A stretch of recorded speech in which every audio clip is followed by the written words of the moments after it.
You are listening to the Palestine in America podcast. I'm Editor-in-Chief Nader Ihmoud.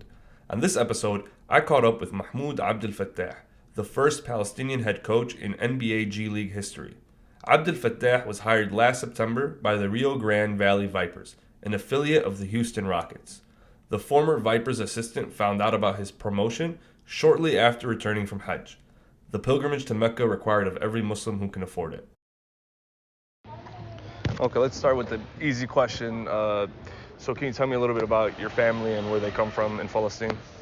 Alhamdulillah. So my parents, my mom, Allah yarhamha, and my dad are from Palestine. My dad's from a small town, Ain Sina, and then my mom is from a smaller town of Sinjar as well in Palestine. So they migrated.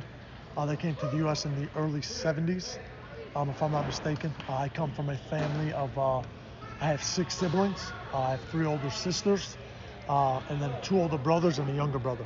So I'm the second youngest out of 7. Alhamdulillah, they all reside in Chicago right now. So all my siblings, pretty much all my uncles, my father, still lives there as well. And then Allah yarhamha, I lost my mom. She passed away when I was 19 years old. Allah yarhamha. So Allah yarhamha. And if it's not too much asking, how'd she pass away? She passed away from a heart attack. Allah yarhamha. Allah yarhamha. So how did you get involved? I mean, you've been born and raised in Chicago your whole life? Born and raised. So I grew up, so I was born, so we still own the same house that I was brought to when I was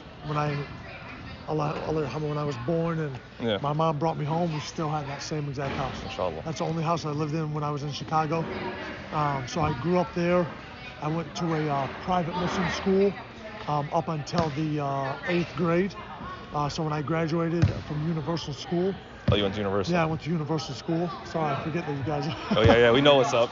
Yeah, so I went to Universal School up until 8th grade, and then when I graduated from there, I went to Taft High School. So and that's where I spent like a decade there. All my brothers went there. My sister Bethana is still a preschool teacher there. My sister Hadi, behind you guys, she taught there as well for a number of years, 6th grade. After my 8th grade year, I went to Taft High School. Spent all 4 years there. Played basketball, played football, played a couple of sports, and I just always knew, alhamdulillah, even when I was at Universal, I just wanted to play sports. Yeah. I was always that guy in gym class. But where did it start though? Like where did the love for basketball start? You don't remember when you first picked up your first basketball? So my neighbor who lives across the street from us, he's about 10 years older than us. He always used to take us in and play with us. So he'd be like 20, 21. And I was like 8, 9, 10, and he would play with me and my brothers. Yeah. And him and his brother, 2 brothers, they would protect us in the neighborhood. And we'd have a hoop on his garage, and then we'd have a hoop on our garage, and we'd block off the street and we'd play 5-on-5. Wow. And we were the younger kids, so in the neighborhood, kids used to come in, and anytime anybody gave us a problem, they used to protect us and take care of us. So honestly, I have to say, his name is Scott Yoshioka and Brian, his brother. So they took care of us, and they were those like role models for us. So you probably don't know, but do you know how to spell their last name by any chance? Or? Scott Yoshioka. So like Yoshioka, if I'm not mistaken. Yeah, I'll try to look them up because I think it's an important part of the story because that's really where it started from. You know, like I remember when in Chicago, even in the frozen winters, we would be back in the alley. Me and my cousin on our hoop, you know, like slipping and falling. So that is how I believe you spell his name. Okay. I'll text it to you after. He played a Are you still in contact with him? Oh yeah. Like Nice. it's been my siblings, family, like all that. Like, I thought he was gonna come here tonight. That's awesome. So he works at Maine South, the football school on the north side. Okay. So he works with the football team, and he's been at the school for over 15 years. Yeah. But he played a very intricate role in my life in regards to sports as well.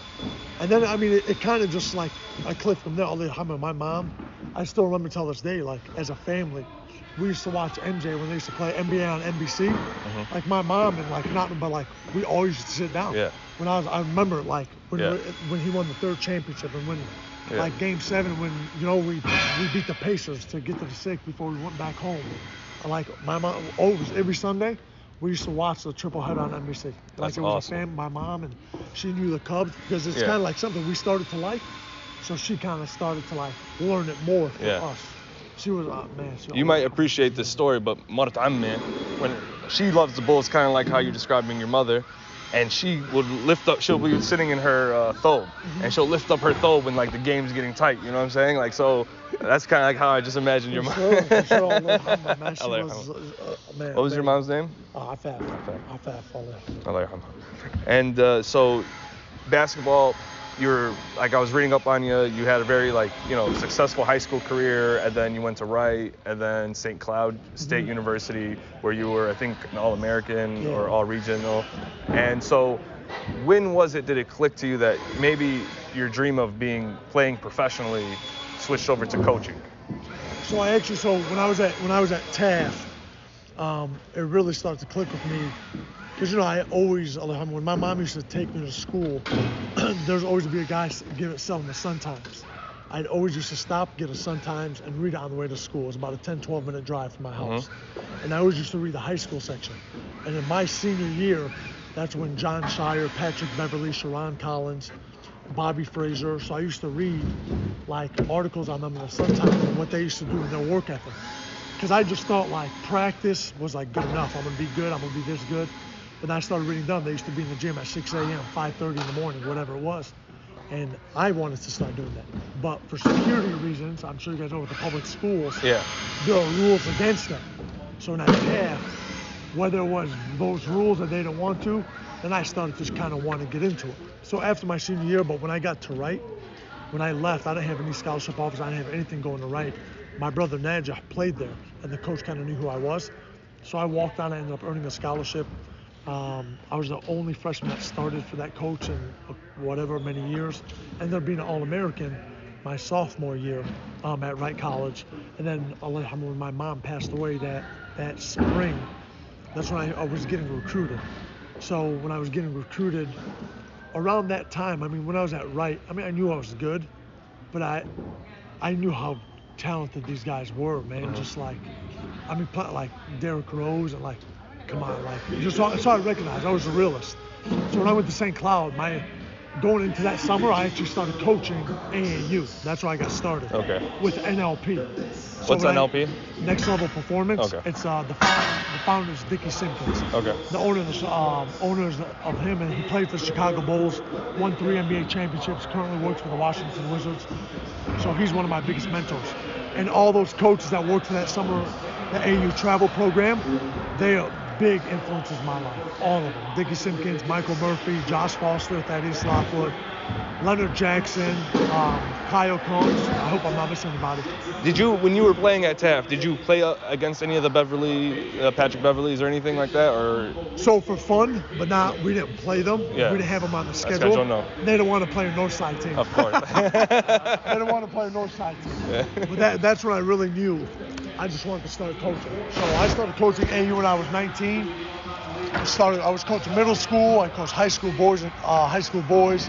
I've coached internationally with the Jordanian national team. I've coached. How did that happen? How did the Jordanian national team come about? So 2 years ago when I became an intern for the RGV Vipers, Sam Douglas, who's my assistant now, his former teammate Enver was a scout for the LA Clippers at the time. So when I used to coach for the when we were playing the Warriors, I met Enver for the first time, and we just clicked. Yeah. We just clicked. He's a Muslim, and we just started talking. I was like, hey, you need to meet my friend Sam. So Sam, I don't know if he had the position then, but he got the job. And then later that spring of 18,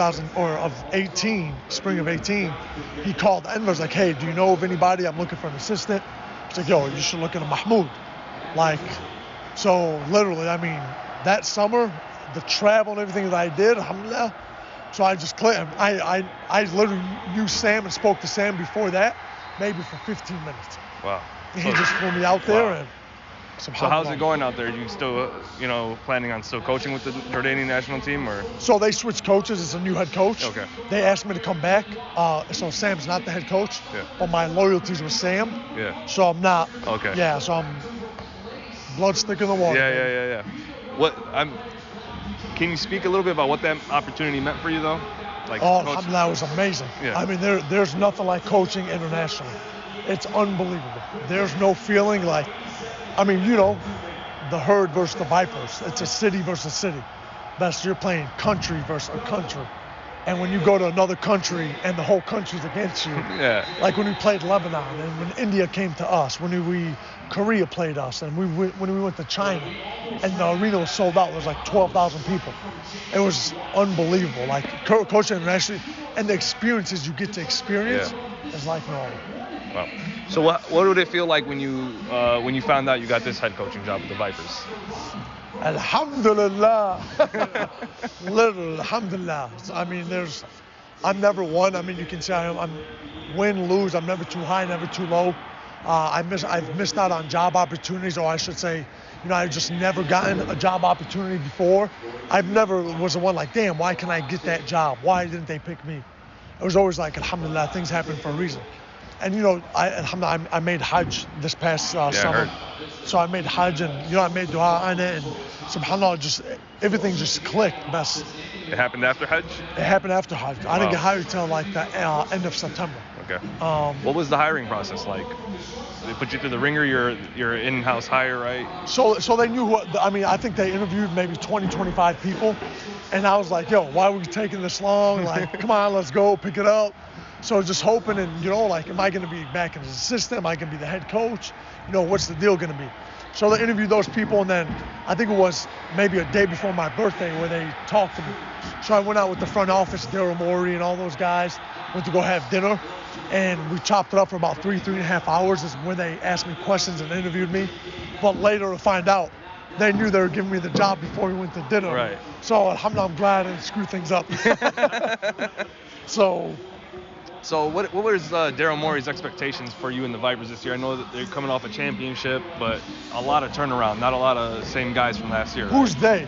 Right. You, me, I was part of that. Yeah. No, but you and probably one other player coming back from that whole squad. So, like, what were their expectations for this year? And so I always say, even last year, and the guys that I worked with have been unbelievable to work with.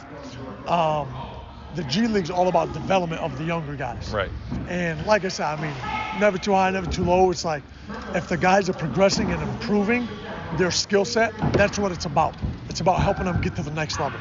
So as long as we're developing the younger guys, the guys on the NBA contracts, the two-way guys, that's more important than winning games. Right. But I mean, we talk. Daryl Morey calls and checks up on me once or twice a week. So we always talk and chop it up. He makes sure things are going all right.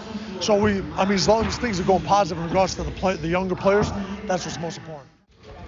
What do you think this means, you being hired as the first ever Palestinian G League head coach in the history of the league? What do you think this means to other Palestinians around the country, around the U.S., around the world, really? For sure. Alhamdulillah. I mean, hopefully I'm that person for someone looking to get into coaching. Because when I wanted to get into coaching, there was never that person that I can kind of reach out to. Exactly. You see somebody from your country, from your city, from your hometown. Yeah. I was always looking, but now hopefully I can be that person where people see and understand that I can be an avenue for them. Yeah. So hopefully I can open a couple doors for some of the younger people, wherever they're at. Not just younger Muslims, Palestinians, wherever they're from, but hopefully I can be the avenue for the younger generation. Right, yeah. Inshallah. I mean, the league, even though it's, whatever percent black, the head coaching jobs are not occupied by people of color, and so, like, it's a really big deal that you're... Alhamdulillah, for sure, of course. But what's the dream job for you, though? Obviously, your focus is on the Vipers, and hopefully you have this job for a long time to come, but what's the next step? You tell me. What do you think my dream coaching job the Bulls? You got that right. You got that right. No, Houston Rockets. Houston Rockets. In the NBA. Any NBA team. NBA, so like, whatever comes about. I mean, the Bulls need a head coach. Whatever comes with it. Inshallah. Could you ever see yourself being a voice to bring, like, a Palestinian team to play against, NBA squads or anything like that? Inshallah, I would love to do that. If there's an opportunity for me, like, to coach the Palestinian national team, say, and get the opportunity as I continue to grow, and there are other people that want to play, like, NBA teams, I'm sure people would be open to that for sure. Basketball has, no face. I mean, it's a world, it's a global game. Yeah. It's a global game. You know what I'm saying? Yeah. It's a global game, and whatever we can help with, inshallah. Whatever we can help with. Who's your favorite player? James Harden, baby. James Harden. Most efficient player in the league. That's right. Thanks for listening to Palestine in America's podcast. I'm Nader Ihmoud. Please consider supporting Palestine in America with a donation. purchasing our print issues, or becoming a monthly subscriber at PalestineInAmerica.com.